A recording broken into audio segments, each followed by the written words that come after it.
이 시간 성령 충만함의 역사가 우리 가운데 있기를 주님의 이름으로 축원드립니다.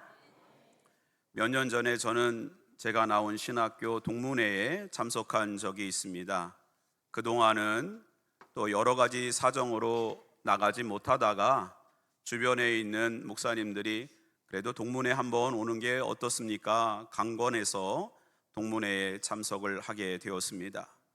20년 만에 또 그 이후에 동문회에 가보니 당시 20대에 함께 공부하던 선배 목사님들, 또 동기들, 또 열심히 목회하는 후배 목사님들을 보니까 가슴이 뭉클하고 나도 열심히 목회해야겠다, 이런 도전을 가지고 돌아왔습니다. 감사하게도 집으로 돌아오는데 또 동문회에서 선물을 주었습니다.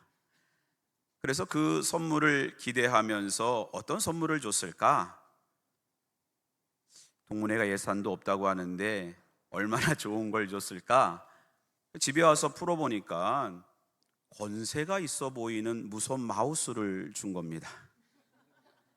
평소에 노트북을 가지고 카페에 가서 잠시 말씀 읽고 묵상하는 시간도 있었는데 유선 마우스로 주렁주렁 끼면서 하다가 무선 마우스로 그렇게 또 좀 폼 좀 나게 커피를 마실 생각하니까 기분이 나쁘지 않았습니다. 그래서 먼저 집에서 실험을 해보려고 무선 마우스를 켜고 이렇게 저렇게 해보는데 작동이 되지 않는 것입니다. 저는 화가 치밀어 올랐습니다. 그 모습을 옆에서 지켜보던 아내가 여보, 무선 마우스를 쓰려면 리시버를 노트북에 꽂아야 됩니다. 아, 그래? 하고 찾아보니까 리시버가 있는 것입니다.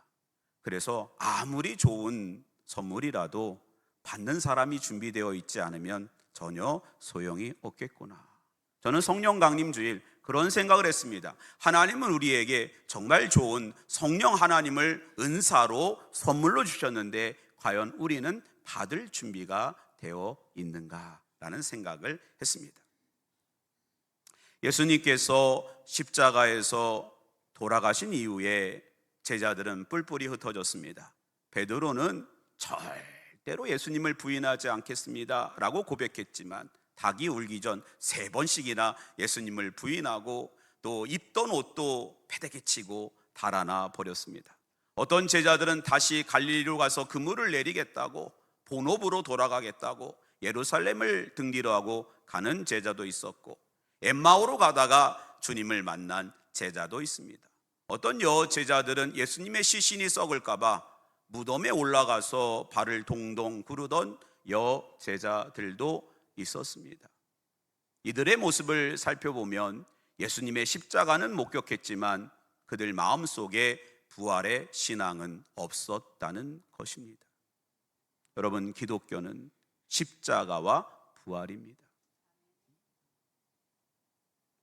요한복음 20장 19절에 보면 많은 제자들이 이제 자신들도 예수님처럼 십자가에서 죽을까 두려워서 두려움에 벌벌 떨고 있었습니다. 그때 부활하신 예수님께서 시간과 공간을 초월하시는 그 주님께서 제자들에게 나타나사 2가지를 선포하셨는데, 하나는 평강이 너희에게 있을지어다. 아멘. 평강이 있을지어다. 그렇습니다. 우리는 예수님의 부활이 없었다면 영원히 어둠 가운데, 슬픔 가운데, 고난 가운데, 죄 가운데 거할 수 없었지만 예수님이 부활하셨기 때문에 우리는 예수 부활로 참 평강이 우리 가운데 있는 줄 믿으시기 바랍니다. 또한 성령 하나님 예수님께서 한 가지 더 말씀하신 것은 성령을 받으라입니다. 부활 승천하신 예수님은 제자들에게 성령을 약속하셨고, 성령 강림 주일에 부활의 주가 되시는 예수 그리스도는 다시 한번 오늘 우리들에게 성령을 받으라라고 말씀하고 있는 것입니다. 그러면 어떻게 해야, 우리가 어떤 리시버가 돼야 성령을 받을 수 있을까요? 무엇을 준비해야 될까요? 로마서 10장 9절에서 10절 말씀 보면 내가 만일 내 입으로 예수를 주로 시인하며 또 또 하나님께서 그를 죽은 자 가운데서 살리신 것을 내 마음에 믿으면 구원을 받으리라. 사람이 마음으로 믿어 의에 이르고 입으로 시인하여 구원에 이르노니라. 아멘.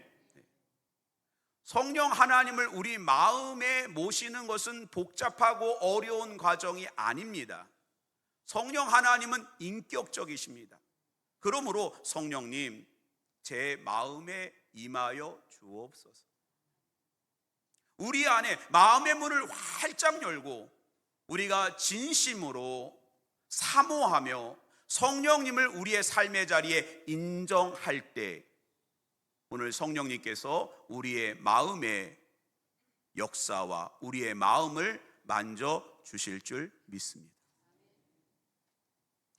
영국 런던의 성 바오로 성당에 가보면 윌리엄 홀만 헌트라고 하는 그 사람이 그린 작품이 하나 걸려 있습니다. 여러분도 많이 보셨을 거예요. 예수님께서 왼손에는 등불을 들고 있고 오른손으로는 계속해서 문을 두드리고 있는 것입니다. 그 성화의 테두리에는 요한계시록 3장 20절의 말씀이 기록되어져 있는데, 볼지어다 내가 문 밖에 서서 두드리노니 누구든지 내 음성을 듣고 문을 열면 내가 그에게로 들어와 그와 더불어 먹고 그는 나와 더불어 먹으리라. 성령 하나님께서 지금 우리들의 마음의 문에서 진리의 등불을 켜고 오른손으로 우리를 두드리고 있는 거예요. 그 문은 우리가, 그 성령 하나님은 절대로 문고리가 앞에 있어서 열지 못하지만 그 안에서만 유일하게 문을 열 수 있고, 우리가 마음의 문을 활짝 열고 성령님 오늘 우리 가운데 임하여 주옵소서, 나의 주, 나의 왕, 나의 하나님이 되어 주옵소서, 이렇게 고백할 때 성령님이 우리 마음에 임하시는 줄 믿으시기 바랍니다. 그러면 예수님은 왜 제자들에게 성령을 받으라 라고 명령하셨을까요? 그 이유는 성령 하나님은 보혜사가 되시기 때문에. 보혜사라는 말은 요한복음에 보면 파라클레토스라고 표현되어져 있는데, 그 말을 영어로 번역하면 헬퍼라는 것입니다. 여러분, 우리의 몸이 불편할 때, 잘 걷지 못할 때 옆에서 누군가는 손만 잡아줘도 얼마나 힘이 됩니까? 내가 억울하고 말을 하지 못하는 상황 속에서 누군가가 내 마음을 대변해 준다고 하면 얼마나 감사합니까? 이러한 우리를 도와주시는 그분이 보혜사 되시고, 첫 번째 보혜사는 예수님이셨고, 이제는 예수님께서 부활 승천하신 이후에 두 번째 보혜사가 되시는 성령님을 우리에게 보내주시겠다고 약속하셨습니다. 여러분 생각해 보세요. 베드로가 한순간에 베드로가 되었을까요? 야고보 또 요한 12명의 제자들이 한순간에 교회의 지도자들과 세계 교회의 위대한 주의 종들이 될 수 있었을까요? 여러분도 역시 마찬가지로 한순간에 이렇게 이곳에 나와서 예배 드릴 수 있는 예배자로 한순간에 변할 수 있을까요? 절대로 그럴 수 없습니다. 12명의 제자들은 예수님을 만나서 동고동락하며 마태복음 4장 23절 이후에 있는 말씀처럼 예수님은 가르치시고 고치시고 선포하셨다. 제자들을 가르치시고 양육하시고 빚으시고 고치시고 사명자로 만들어 주셨기 때문에 헬퍼가 돼서 그들 한 명 한 명을 일으켜 세워주시고 안아주시고 붙잡아주시고 확신을 주셨기에 그렇게 주의 제자로 거듭날 수 있었던 것입니다. 나의 나됨은 오직 주의 은혜라. 할렐루야.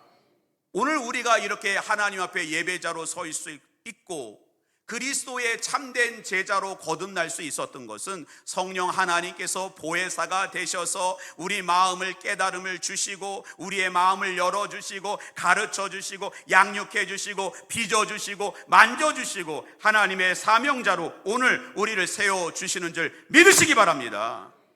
무늬만 그리스도인이 되어서는 안 됩니다. 호박에 밑줄을 긋는다고, 줄을 긋는다고 수박되지 않습니다. 우리는 성령 하나님의 역사하심으로 진정 주의 제자로, 하나님의 백성으로, 사명자로 세워져야 될 줄 믿습니다.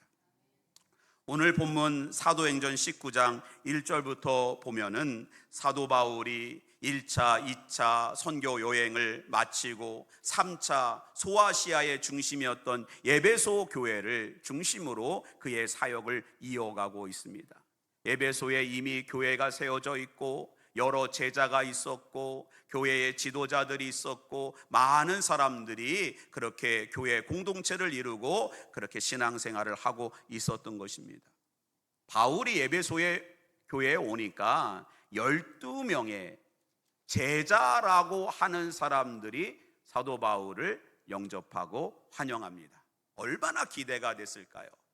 사도 바울은 그동안 자신이 당한 그런 수많은 복음의 또 열정과 은혜와 말씀과 경험들을 나누면서 기뻐했습니다. 그런데 그들은 성령 하나님의 역사 가운데 세워진 그러한 교회에 대하여 이야기하는데 표정이 전혀 밝지가 않습니다. 여러분, 저도요, 말씀을 전할 때 여러분의 표정을 보면 오늘 누가 권사님이 은혜 받고 있구나, 또 어떤 분은 벌써 눈이 이쪽에 가 있습니다. 아무리 하나님의 말씀을 전해도 그 말씀이 다시 튕겨져 나오는 거예요. 여러분은 오늘 하나님의 말씀이 마음의 문을 활짝 여시고 아멘, 아멘, 아멘이 되기를 바랍니다. 말씀은 먹는 거예요. 말씀은 먹는 겁니다. 맛있게 먹어야 돼요. 그래야 우리의 영이 살아나는 것입니다. 제가 고등학교를 졸업하고 신학교에 들어갔더니 서울에서 우연히 제 중학교 때 동창을 만났어요. 그래서 만나가지고 교회를 다니냐 물었더니 교회를 다닌대요. 그래서 저도 기쁜 마음에 오늘 또 이 친구랑 또 이렇게 복음에 대해서 이야기를 나눠야 되겠구나, 내가 만난 예수님, 또 내가 받은 은혜, 이렇게 탁 이야기하는데 마음이 뜨겁지가 않아요. 나중에 막 책도 보내주고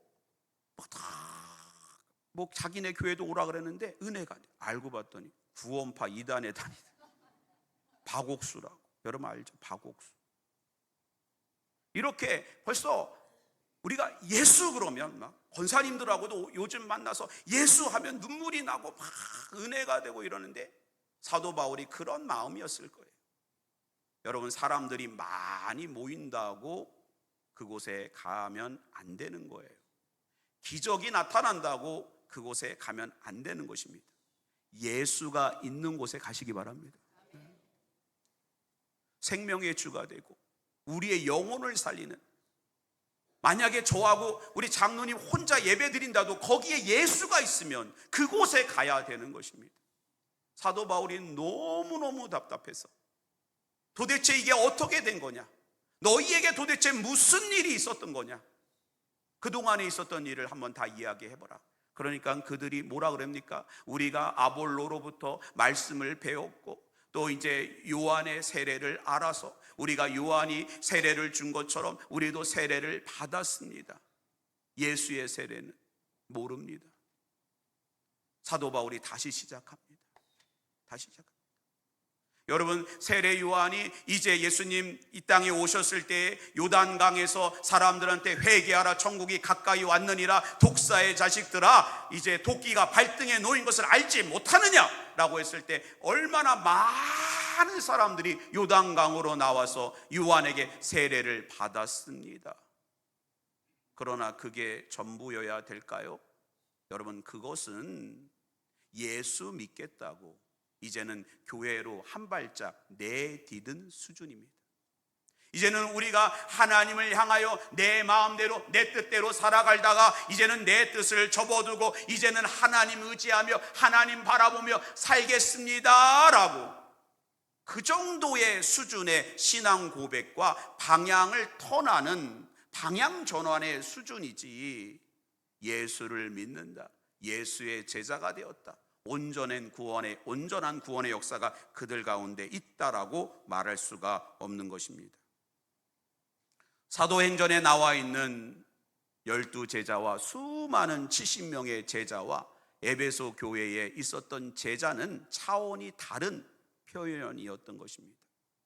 오늘 우리는 진정 예수 그리스도를 우리 가운데 모시고 성령으로 충만하여 하나님의 사람으로 빚어지는 놀라운 역사가 있기를 주님의 이름으로 축원드립니다.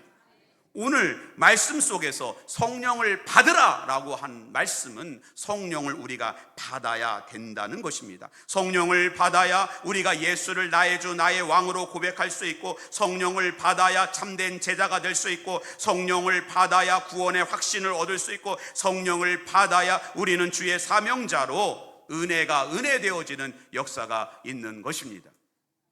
성령이 다시 에베소 교회에 부어지는 그 순간 은혜가 임하기 시작했습니다. 오늘 이러한 은혜가 우리 가운데 임하게 될 줄 믿습니다. 어떤 은혜가 임했을까? 2절 말씀 우리 같이 한번 읽어보겠습니다. 시작. 이르되 너희가 믿을 때에 성령을 받았느냐? 이르되 아니라 우리는 성령이 계심도 듣지 못하였노라. 그들이 성령 하나님께서 임하는 수준부터 그들에게 무엇이 잘못됐는지를 알게 되고 진정 예수를 그리스도로 고백하게 되고 살아계신 하나님을 만나게 되는 거예요. 여러분, 경험이 없으면 살아계신 하나님을 만나지 못한다면, 성령 하나님의 역사가 없다면 우리들의 믿음은 흔들리게 되는 거예요. 그래서 자신의 정체감이 형성되는, 아이덴티티가 그렇게 형성되는 그 시기에 많은 청소년들이 살아계신 하나님, 성령 하나님의 터치를 못 느껴서 교회를 떠나는 경우가 많이 있습니다. 청소년뿐만 아니라 우리도 마찬가지입니다. 성령이 아니고서는 우리가 하나님을 제대로 만날 수가 없는 것입니다. 요한복음 3장을 보세요. 오랫동안 종교 생활을 했던 니고데모가 밤에 예수님을 찾아오지 않습니까? 하나님으로부터 오지 않았다면 이런 표적이 없었을 것입니다. 주님은 정확하게 이야기합니다. 니고데모야, 물과 성령으로 나지 아니하면 하나님의 나라에 들어갈 수 없느니라. 할렐루야. 물과 성령으로. 요한의 세례만으로는 안 된다는 것입니다. 물로 외식적으로 형식적으로 신앙생활 안 된다는 것입니다. 주일날만 나와서 앉아 있다고 하나님 나라에 가는 것이 아니라는 것입니다. 성령으로 거듭나야 되는 것입니다. 요한복음 12장 3절을 보면 예수의 영이 아니고서는 예수를 어떻게 주라고 할 수 있느냐라고 말하는 거예요. 성령님이 우리의 마음을 만져줄 때에 우리가 진정 주님은 나의 주, 나의 왕, 나의 그리스도이십니다. 고백하게 되는 거예요. 레이몬드 릴리라고 하는 청년이, 흑인 청년이 있었습니다. 그는 상당히 폭력적이었고 사람들에게 해를 가하는 그러한 사람이었습니다. 많은 사람들이 그를 좋아하지 않았습니다. 그런데 역으로 이 사람은 자신이 잘못됐다라고 생각하지 않고 자신보다 또 잘못된 사람들이 있다고 판단하고 그 중에 한 명은 이 도시에 있는 목사다. 목사는 속으로는 참 착한 사람처럼 보이지만 그 사람들을 속이고 잘난 체만 하는 그러한 악이다. 존재할 가치가 없다. 그래서 이 동네에서 목사만 없어도 이 동네가 더 좋아질 거다. 자기 잘못은 생각하지 않고 그런 생각을 가져서 어느 날 벽돌 한 장을 품에 품고 교회로 갑니다. 그리고 가서 목사를 죽여야지. 혹시 벽돌 품으신 분 없죠? 그런데 죽이려고 하는데 가보니까 교인들이 너무 많은 거예요. 그래서 언제까지 기다려야 돼요? 예배 끝날 때까지. 예배 끝날 때까지 기다리는데 이 벽돌을 이제 자꾸 탁 하는데 성령님이 움직이기 시작합니다. 말씀을 듣는데 그냥 눈물이 나요. 마음에 감동이 옵니다. 목사 죽이러 갔다가 성령 하나님의 역사로 레이몬드라고 하는 청년이 목사가 되었다는 얘기가 있어요. 여러분, 이게 어떻게 가능할까요? 이게 가능해야 됩니다. 여러분, 예수님이 진정 성령 하나님의 역사 가운데 나의 주로 고백되어지는 역사가 있게 될 줄 믿습니다. 교회를 몇 년 다닌 거 중요하지 않습니다. 우리가 성경을 몇 번 읽은 거 중요하지 않아요. 오늘 성령님이 우리 마음을 만져주셔야 될 줄 믿습니다. 두 번째는요, 5절 말씀 같이 한번 읽어보겠습니다. 시작. 그들이 듣고 주 예수의 이름으로 세례를 받으니. 이제는 그들이 이제 형식적인 세례가 아니라 예수 그리스도 성령의 세례가, 성령 하나님의 임재를 통하여 물과 성령으로 거듭남의 역사가 시작이 되는 것입니다. 성령 내주하시는 성령님을 통해서 예수를 주로 고백하게 되고 성령 하나님께 나의 모든 것을 맡기게 되고 그때부터 성령 충만함을 경험하게 되는 것입니다. 여러분, 성령 하나님으로 충만하시기 바랍니다. 네, 여러분의 생각을 다 내려놓고 성령님의 인도하신 가운데, 성령님 오늘 저는 어떻게 살아야 됩니까? 성령님 제 인생을 어떻게 계획해야 됩니까? 누구를 만나야 됩니까? 어떤 삶을 살아야 됩니까? 이러한 성령 하나님의 인도하신 가운데 나아가야 되는 것입니다. 이 세상에는 성령 충만한 사람과 육신 충만한 사람이 있습니다. 육신 충만한 사람을 보면은 사사시대처럼 당시에 왕이 없으므로 사람들이 각자 자신의 소견에 옳은 대로 행하였더라. 내가 계획하고 내가 판단하고 나의 즐거움, 나의 기쁨, 내 생각대로 마음껏 살아가는 것입니다. 그리고 마지막 하나님의 심판대 앞에서 후회하게 되는 거예요. 여러분, 오늘 우리는 모든 것을 내려놓고 원점에서 성령 하나님을 의지하며 성령으로 충만하며 성령 하나님의 인도하신 가운데 명품으로 빚어지는 저와 여러분 되시기를 주님의 이름으로 축원드립니다. 강원도 예수원에 여러분 대천덕 신부님이라고 신학교에서도 많은 분들이 영성 훈련을 하기 위해서 그 강원도 예수원을 찾은 적이 있습니다. 근데 놀랍게도 이 대천덕 신부님의 할아버지가 R.A. 토레이라고 하는 목사님이신데, 그분 기독교 서점에 가면 성령 충만함에 관한 책들이 참 많이 있어요. 성령 충만함의 그러한 은혜를 나누는 책들을 많이 쓰신 분인데, 그분이 성령 충만함에 대해서 이러한 이야기를 합니다. 저는 아침에 일어나면 성령 충만함을 하나님께 구합니다. 하나님, 성령 충만케 하여 주옵소서. 이런 성령 충만함을 구하지 않으면 하루에도 수십 번 우리의 마음이 흔들릴 때가 많이 있다는 거예요. 그리고 하나님, 성령 충만함을 허락하여 주옵소서. 성령 충만하지 않으면 말하지 않게 하여 주옵소서. 성령 충만하지 않고 말하면 오히려 실수가 많고 오히려 다른 사람의 마음에 상처를 주는 그런 말을 많이 하더랍니다. 또 성령 충만하지 않고 하나님 그 어떤 일도 계획하고 판단하고 실행하지 않게 하여 주옵소서. 성령 충만하지 않은 상태에서 했던 그 모든 일이 결국에는 허사를 경영하는 일이 되었다는 것입니다. 사랑하는 성도 여러분, 성령님, 나의 주 나의 왕, 예수를 그리스도로 고백하는 그 성령님 우리 안에 계신 줄 믿으시기 바랍니다. 이제 성령님과 교제하시기 바랍니다. 성령으로 충만하시기 바랍니다. 성령의 은사로 주님의 몸된 교회를 세워 가시기 바랍니다. 마지막으로 6절, 7절 말씀입니다. 같이 한번 읽어보겠습니다. 시작. 바울이 그들에게 안수함에 성령이 그들에게 임하심으로 방언도 하고 예언도 하니 모두 12사람쯤 되니라. 여러분, 이제 성령 하나님의 임재 가운데 그들이 예수를 제대로 고백하게 하고 예수님의 제자로 거듭나게 되고 또한 이제 하나님의 사명자로 제대로 세워지는 모습을 보게 됩니다. 이스라엘 백성들이 광야 40년의 여정 가운데 있을 때 하나님은 성막을 만들라, 하나님을 만나는 장소, 하나님 앞에 의논하는 장소, 지성소로 나아가서 하나님 앞에 예배하는 성막을 만들라라고 했습니다. 보면은 간단합니다. 구조가 복잡하지 않습니다. 그러나 그 어느 것 하나도 광야에서 그걸 만든다는 일이 쉽지가 않는 거예요.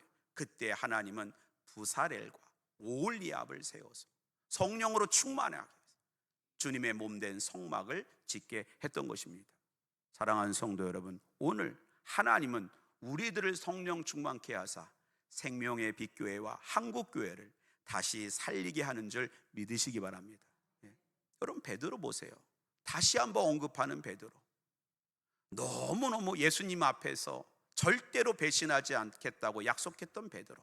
얼마나 주님을 배신하고 얼마나 사명을 버리고 예루살렘을 떠나서 다시 갈릴리에서 그물을 내렸던 베드로의 모습, 그 베드로를 위해서 또 조반을 준비하셨던 주님의 모습을 기억합니다.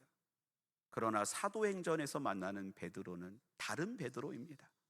십자가를 외면하지도, 십자가를 부인하지도, 십자가를 멀리하지도 않고 주님 주신 십자가 지고 주님을 따르는 베드로를 만나게 됩니다.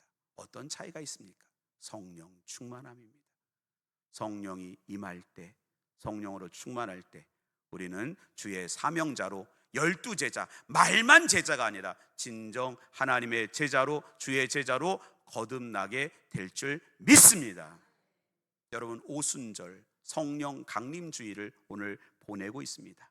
오순절은 이스라엘 백성이 유월절을 보내고 첫 안식일에서 50일을 지내서 드린, 하나님 앞에 드린 절기라 오순절이라고 하고, 이스라엘 백성이 광야 40년의 여정을 마치고 가나안 땅에 들어가서 오순절에 처음 보리를 수확해서 하나님 앞에 그 제사를 드렸다고 초실절, 맥주절, 칠칠절이라고 말하는 것입니다. 한마디로 말하면 시작이라는 것입니다. 성령 강림주일, 다시 한번 성령 하나님으로 충만하여 제대로 하나님 앞에 쓰임받는 저와 여러분 되시기를 주님의 이름으로 축원드립니다. 기도하겠습니다. 하나님, 감사합니다. 우리가 성령 하나님의 역사가 아니면 어찌 보이지 않는 하나님을 경배하며 어찌 십자가 너머의 부활의 아침을 기대할 수 있겠습니까? 성령 하나님, 이곳에 오셔서 우리를 다스려 주시고 모든 죄를 깨닫게 하여 주시고 주님의 보혈로 정결케 하사 주의 제자로 거듭나 하나님의 주님의 몸된 교회를 새롭게 세우며 하나님 앞에 제대로 쓰임받는 우리 모두가 되게 하여 주옵소서. 예수님의 이름으로 기도드립니다. 아멘.